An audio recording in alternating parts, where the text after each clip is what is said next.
Hello my crafty friends, it's Krista here from Second Chance Creation. This is just a very quick video, well I hope it is, it will be, and just a quick share of, I'm making a journal cover and I'm going to do a bit of layering. And I've had a couple of ladies ask me, why I don't do tutorials, and my apologies, my phone won't allow me to make tutorials any longer than 30 minutes. And I know some tutorials can go for an hour or an hour and a half. Some can do it in half an hour. I can't. So, but in saying that, I will be doing a couple of lives next week because my husband's going to be away for a week. So my lives will be Wednesday and Friday night here in Australia. But I'm going to put a video up just to remind you. Anyway, as you might know, my previous video, I've altered quite a few envelopes and I've decided to use one of them as a topper for my journal cover, my next journal cover. So I'm sure I've shown you this one, and I've actually tore this one, the sides, to make it look a bit raggedy. I've used some packaging here, but I used the inside of it because I really like that pattern, and then I used another piece, backed it with coffee dyed paper and made a tag out of it, and this is just a piece of vellum pocket here and a bit of seam binding.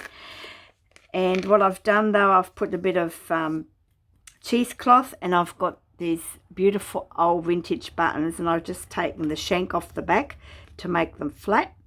Used a black safety pin and a lovely old key. The journal is going to be called Find Your Loveliness. Just saw that in a book page and I thought, yep, that's the one. And of course, I've got my hanky here, bit of fabric here. I altered a plain card, okay, that I covered with pattern paper, tissue pattern paper. Used my bits of scraps here. This is a beautiful sticker paper doll from Karen Grant from Vintage Style Journals, and yeah, I just love those little, they're just the perfect size for what I want to use it for. Bit more fabric here, bit more fabric here, just to continue the whole theme of it. So what I'm going to do is, I've had this envelope. These are those really big envelopes. It's got the orange ones. I had it, I collaged it with lots of book pages last year, and then I left it because then I know that it was ready. So I've chosen this one, and I covered it with tissue paper, sewing pattern tissue paper. You can just see the lines here. And then I inked it. Then I Mod Podged it. And while I inked it. And then I sewed around it. Then I Mod Podged it. And then I put my pieces of fabric on there as well, Mod Podged over them, because that's going to be part of the cover. It's going to have like a 1-inch spine, or might be 3/4. Actually, it might, I think it's probably 1 inch. I'll just have a quick look. Yep, 1-inch spine, only one signature. You know my signatures, they're going to get chunky. On the inside, what I've done was I wanted to get rid of that bright orange. I actually used curtain fabric. You can just see the pattern through here, okay? But it didn't take it all out. So what I did was I put pattern paper, tissue pattern paper over the top, but without the lines this time. Then I inked it and then Mod Podged over the top, okay? So, and it's all really nice and, nice and soft and pliable. And I strengthened the centre of the spine with another, I ripped the hanky up, same sort of hanky, because you have that little bit of red just down the bottom here. So yes, so, and I've actually, when I done the tissue paper, I actually made enough to cover the inside, and I used some coffee dyed cardstock on here to strengthen it because I wanted to get rid of that orange, okay? So yeah, so that's the process there, and I've left it a little bit fray from the curtain. I was going to tear it, but then, you know, I'm going to have the pocket here. I thought, oh, I might as well use a straight edge just for a change. So that's that process. So what I'm going to do is I'm going to put her on here. Okay. I want that to show. But in saying that, you know, to me that's too plain.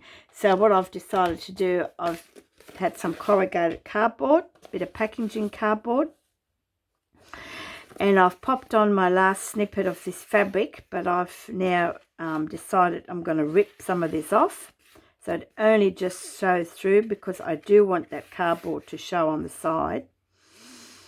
And that's going to go, this is going to be the last piece that's going to go onto the journal, because it'll going to have the hidden signature. And I've made it so that it's torn on the bottom. I didn't want it to go right to the ends. And then it's going to cover up most of the handkerchief, but I wanted the red and the green to come through. Okay, so that's what it's going to look like. And then on here it's going to come up like this. Okay, just like that. And I might just use some pegs to hold it for the time being, so that you can get the gist of it. Just put that up there like that. And that's got to come over. So this is going to go onto here. Okay. And I'll get another peg. Just like that. And I'm going to pop a bit of seam binding under this. I've got some seam binding that goes underneath, so that you can tie this part, so you can tie that topper together so it doesn't flip open. Okay. And then of course I'm going to rip some of this off, because I want to see some of that cardboard. But then I've got this little piece left over, so I've decided to just put that under there as well. Okay, so you've got a bit of red, and it just flows through from the hanky, from here. That's sort of my process, thought process. I'll have these bits of cheesecloth, just making sure I'm in frame, bits of cheesecloth, and I wanted to make it look raggedy, and that's going to go under here. Okay, I'll probably Mod Podge this on, I'm not sure, but what I'm going to use one of these metal filigrees, because I've got my key here, and I'm just going to pop that under here, just like that. Okay, and it's going to have some pattern paper under here. Did I have some? I know I had it here somewhere. It was all scrunched up. It might be on the floor. Yes, it is. I'll get a bigger piece, but I just use this piece just to see how I'm going to like it. So I'm going to use more of this, and that's just going to go under here, but it'll be all scrunched up. Okay, so that it just looks all sort of untidy, sort of like, you know, if you get the gist, sort of like that. So it'll be a bit more. So yeah, so that's how I'm going to do the layering of this journal. And I can do everything else except attach this on, because, you know, I've got to wait till I put my signature in. Yeah, so I just thought I'd show you that for the ladies that asked me how I do it, just quickly show you that part of the process. I peg everything together and then look at it, and then before I sew it, I might end up thinking, oh, I might change that, and you know, just sort of shift it around a little bit, and that's how I do it. All right, so yeah, quick video, quick share, but I'll put another video up either tonight or tomorrow to let you know when I do the lives. And it's just yeah, just crafting. Then I can craft as long as I like, because hubby's not there. All right, my crafty friends, stay safe, stay well, stay happy, keep crafting, and see you soon. Bye.